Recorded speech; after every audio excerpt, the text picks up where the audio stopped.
Chẳng sầm nụ tí đọc ta hay là bấy ban chia ro một chỗ ban giờ cầm nát thiệt chán cứ ai bằng đá ở miền ca can lăng nơi tầm nguồn ta lấy dương từ mưa chầm lại bỏ dương sầm nụ trong cào ấy sầm nụ trong cào nó coi chỉ sầm nụ khăm này ta chẳng tiện tông từ nâng ca can lăng tầm nguồn đời xa ca pra nơi một chỗ ban giờ cầm nát cứ vì ai bằng đá mau bị phò làm khá là bó hormone estrogen nâng progestin tam dệt ca phiếp đôi hàng cào nè sầm hẹp estrogen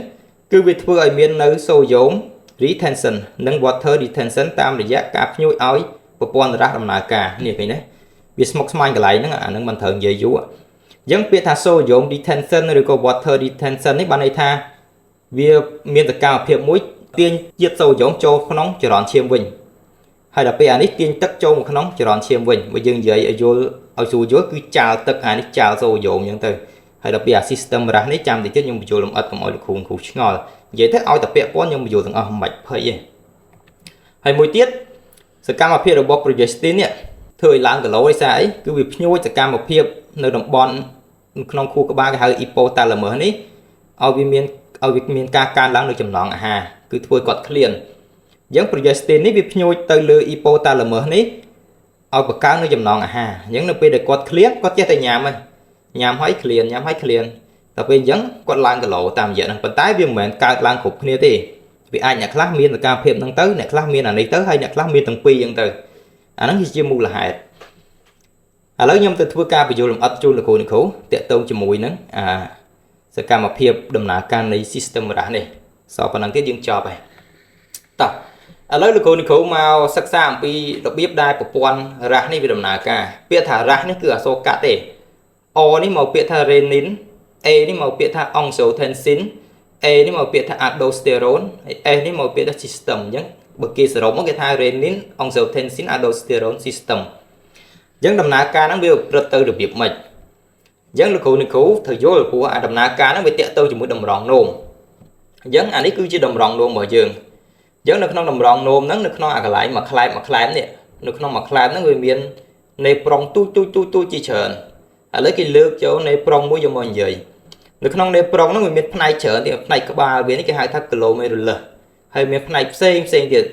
lấy nhầm lược giúp này các ba là bỏ này prong nó để hai thắt km nó móc sạch xa tiệt nhầm lược rồi thông vậy hay lược rồi thông nó nhầm lược rồi thông tham tiệt nó bị sụn vậy bù cái châu thằng không tiệt lược các ba nó mọi người thấy bù cái thằng không tiệt chẳng lực không km nó các ba bỏ này prong nó vì biết là sai chiêm đặc nom chấu đặc nom chỉnh là sai chiêm nom chấu ní cái hai thác afferent arterial đặc biệt biết đặc nom xả thiết để thở trọc nơi đồng rong nốm ấy nè xả thiết để thở trọc chân miền score miền a miền tật miền sâu dỗ mấy nó thở trọc tầm liệt châu mà tam này prong nằm bay bị chân mà tam tự nôm nắng cứ bị đặc nom chấu tam giác afferent arterial và tọ máu khỏi bị để đặc nom thấy so máu bị chạm đâm chân tam afferent arterial vậy dẫn về đặc nom chẳng bàn tay đầm na ca chỉ thom mà đà nếu biết đã xả chỉ tật rồi cô chiêm đặc nom một cho cả lại năng bên ca thôi cho không cả này shock không cả này ai môi dạng cái nè nếu biết nó đầm rong nôm vào dưới nó cứ ăn miên chỉ tật ăn miên chiêm một cho cả lại nó cướp còn thì nếu biết đại việc quá không luôn dưới vì chế hả cứ vì miên tuổi tí không ca địa xa nữa đùm nâng sầm biệt chiêm dán cái đám bấy địa xa nâng sầm biệt chiếm cứ nơi cả lại ta sai chiêm afferent arterial này cứ miền cao thì cả mỗi cái hai thác juxtaglomerular cell cao thì cả nó vì miền tu này tí không cá blood renin hay renin nó renin nó vì bắt đầu bị chơi như bị từ nè lấy được hồn cứu từ 10 rụng nè dẫn bắt đầu bị renin bị chơi màu hái renin nó miền tu tí từ 7 protein angiotensin nè đây bị chơi bị tháo nè viêm bảy vì từ cắt protein nắng ở tới chiếc angiotensin 1 nếu bị ban angiotensin 1 thấy xuống đấy trong đám blood ông xìm mỗi cái hai tới ACE cứ angiotensin converting enzyme một phương cao bầm lại vì angiotensin 1 ở tới chiếc angiotensin 2 và tóm mất angiotensin 2 nó trong đám từ cam một tiếp từ lứa cao thì ca cô đại bảo vía đại miền receptor bảo vía và tái cao thì ca đại sầm khăn bảo vía nó cứ phía trên cứ từ sai chiếm hai những adrenal gland cặp pin lứa đồng ròng nôm nè nơi lứa ta sai chiếm angiotensin 2 này vì mình cam mà phép từ với từ sai chiếm nó rung tôi hủi phối np đây qua chiêm màu cho đường rong nốm bạn ấy tha lùm nâng tầm phía chiêm bỏ dưới với chạm đam thôi cho hỏi បើសិនជាសរសៃឈាមនៅតែរីកធំទៀតសម្ពាធឈាមនឹងធ្លាក់ចុះហើយអញ្ចឹងដើម្បីរក្សាសម្ពាធឈាមឲ្យនៅខ្ពស់គឺវាត្រូវធ្វើសម្ពាធឈាមនេះរួមតូចដើម្បីបង្កើនសម្ពាធឈាមមកវិញអញ្ចឹងដើម្បីបង្កើនសម្ពាធឈាមតើតើមានអង់សូថេនស៊ីនហើយដើម្បីមានអង់សូថេនស៊ីនតើមានការបំលែងពីលើមកអាហ្នឹងហើយគេហៅថា system រ៉ាស់ហ្នឹងវាត្រូវមាន renin វាត្រូវមានអង់សូថេនស៊ីណូសែនត្រូវមានអីយ៉ាងទៅហើយដល់ពេលតាក់ទងជាមួយនឹង adrenal gland ដែលមាននៅលើតម្រងនោមនេះក៏ពេញលើតម្រងនោមនេះអង់សូថេនស៊ីន2នេះវាទៅតោងលើ receptor នៅកន្លែងហ្នឹងដើម្បីបញ្ចេញ aldosterone ហើយ aldosterone មានតួនាទីអីគឺមានតួនាទីស្រូបទឹកហើយនឹងសូដ្យូមពីការច្រោះនៅតម្រងនោមហ្នឹងឲ្យចូលមកចរន្តឈាមវិញព្រោះអីព្រោះចរន្តឈាមយើងខ្វះហើយខ្វះឈាមខ្វះទឹកអីអញ្ចឹងវាត្រូវការទាញទឹកចូលមកវិញដើម្បីបង្កើនសម្ពាធឈាមបង្កើន volume ឈាមមកវិញទាញសូដ្យូមមកវិញព្រោះសូដ្យូមវាមានអីវាមាន osmolarity ខ្ពស់សូដ្យូមទៅដល់កន្លែងណាវាទាញទឹកមកហៅវាអញ្ចឹងវាជួយបង្កើនបរិមាណទឹកក្នុងចរន្តឈាមមកវិញមកអញ្ចឹងសកម្មភាពនេះគឺជាដំណើរការធម្មតាប៉ុន្តែសួរថាតើវាតកតងអីជាមួយនឹងថ្នាំរបស់យើងតកតងជាមួយនឹង hormone estrogen នេះ estrogen វាភ្ញូចណាស់នេះ estrogen ហ្នឹងពេលដែលថ្នាំដែលមានថ្នាំវិទ្យាកណាត់ដែលមានជាតិ estrogen ហ្នឹងវាទៅភ្ញូចថ្លើមនេះឲ្យមានការផលិតនៅ angiotensin នេះចេញមកកាលណា angiotensin ចេញមកច្រើន renin ហ្នឹងចាប់ផ្ដើមទៅបំបែកទៅកាត់វាឲ្យទៅជា angiotensin 1ហើយកាលណាមាន angiotensin 1សួរនេះចាប់ផ្ដើមបញ្ចេញអង់ស៊ីម ACE នេះទៅបំលែង angiotensin 1ទៅជា angiotensin 2អញ្ចឹងកាលណាមាន angiotensin 2នឹងមកច្រើនសកម្មភាពនេះស្រូបទឹកស្រូបសូដ្យូមយើងនិយាយមិញហ្នឹងនិយាយថាមានសូដ្យូម retention water retention ហ្នឹងគឺតាមរយៈហ្នឹងអញ្ចឹងកាលណាស្រូបទឹកស្រូបសូដ្យូមចូលមកធ្វើឲ្យ volume ឈាមនៅក្នុងចរន្តឈាមរបស់គាត់មានការកើនឡើងអញ្ចឹងធ្វើឲ្យគាត់អាចឡើងគីឡូតាមរយៈថាមានជាតិទឹកច្រើនក្នុងកោសិកាក្នុងខ្លួនគាត់ហ្នឹងគឺឡើងគីឡូតាមរយៈហ្នឹងដែរអាហ្នឹងគឺវាកើតឡើងអញ្ចឹងតើតើជាមួយនឹង system រ៉ាស់នេះបើលោកគ្រូយល់លម្អិតពីវាណា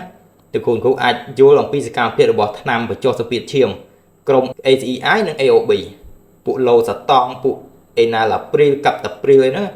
គឺយើងយល់ហើយថាថ្នាំហ្នឹងបញ្ចុះសម្ពាធឈាមតាមរយៈណាគឺយើងយល់ហើយប៉ុន្តែដោយសារតែខ្ញុំអត់និយាយទេដោយសារតែនេះជារឿងផ្សេងខ្ញុំគ្រាន់តែផ្សារភ្ជាប់ប៉ុណ្ណឹងហើយផ្ដល់ជាមូលដ្ឋានឲ្យលោកគ្រូទៅស្រាវជ្រាវទៅគ្រាន់តែយើងយល់ប៉ុណ្ណឹងទៅបានហើយអញ្ចឹងសម្រាប់ក្រុមដែលខ្ញុំធ្វើការចែករំលែកជូនលោកគ្រូគឺនៅក្នុងក្រុមនេះគឺមានវីដេអូសរុបទាំងអស់ចំនួន18វីដេអូ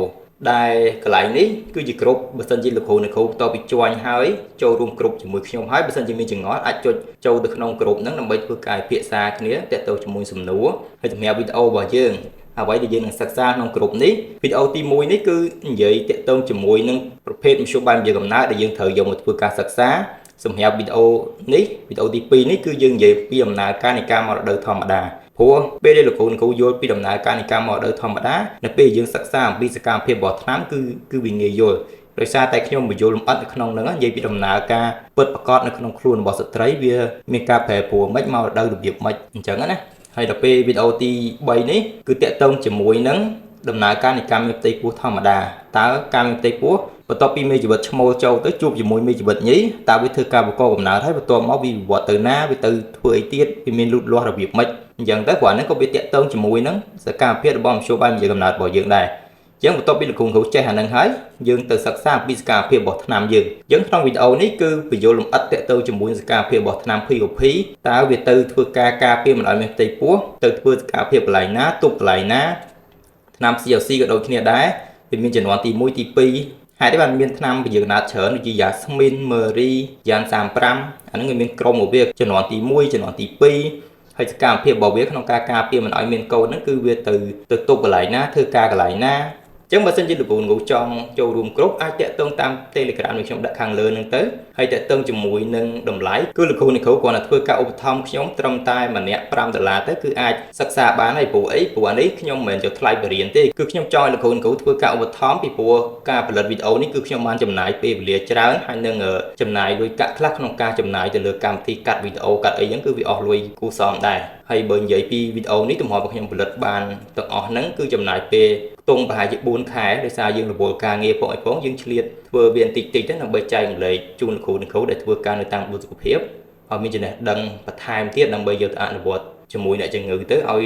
មានប្រសិទ្ធភាពល្អជាងមុនអញ្ចឹងណាអញ្ចឹងបើសិនជាលោកគ្រូមានចំណាប់អារម្មណ៍អាចតាក់ទងមក Telegram របស់ខ្ញុំដែលខ្ញុំដាក់ខាងលើហ្នឹង បន្ទាប់ពីនោះមកខ្ញុំអាច add អ្នកគ្រូចូលទៅក្នុងក្រុមរបស់យើងនេះអាចធ្វើការសិក្សាបានហើយគ្រាន់តែចុច join ភ្លាមគឺវីដេអូទាំងអស់ហ្នឹងលោកគ្រូអាចទស្សនាបានយកជាចំណេះដឹងទាំងអស់ហ្នឹងអញ្ចឹងក្នុងវីដេអូនេះខ្ញុំសូមបញ្ចប់ប៉ុណ្ណឹងសូមអរគុណសូមជម្រាបលា